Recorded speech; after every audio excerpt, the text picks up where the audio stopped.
Performing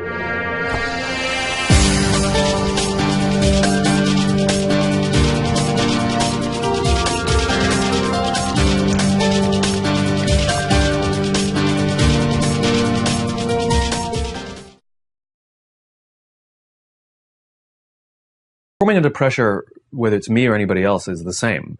I have the same pressures as anyone else. There's time, there's performance, there's financial. I mean, there's deadlines. My pressures are not unique.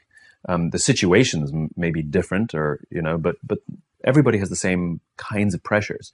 But what I found, or what I find fascinating, is the interpretation of the stimuli. If let me explain.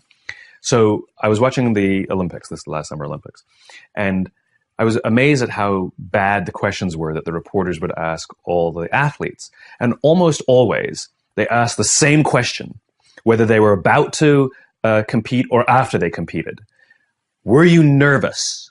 Right? And to a T, all the athletes went, no. Right? And what I realized is it's not that they're not nervous, it's their interpretation of what's happening in their bodies. I mean, what happens when you're nervous, right? Your heart rate starts to go. You sort of get a little tense, you get a little sweaty, right? You have expectation of what's coming, and we interpret that as, I'm nervous. Now, what's the interpretation of excited?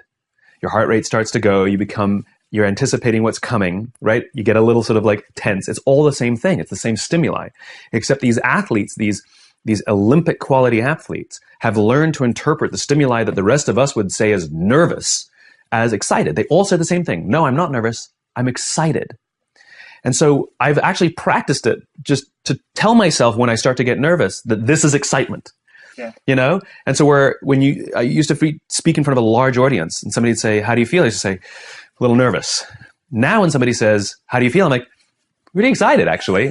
And it came from just sort of telling myself, no, this is excitement. And it becomes a little bit automatic later on. But it's kind of a remarkable thing to deal with pressure by interpreting what your body is experiencing as excitement rather than nerves. And it's really kind of effective. It makes you want to rush forwards rather than pull back, and yet it's the same experience.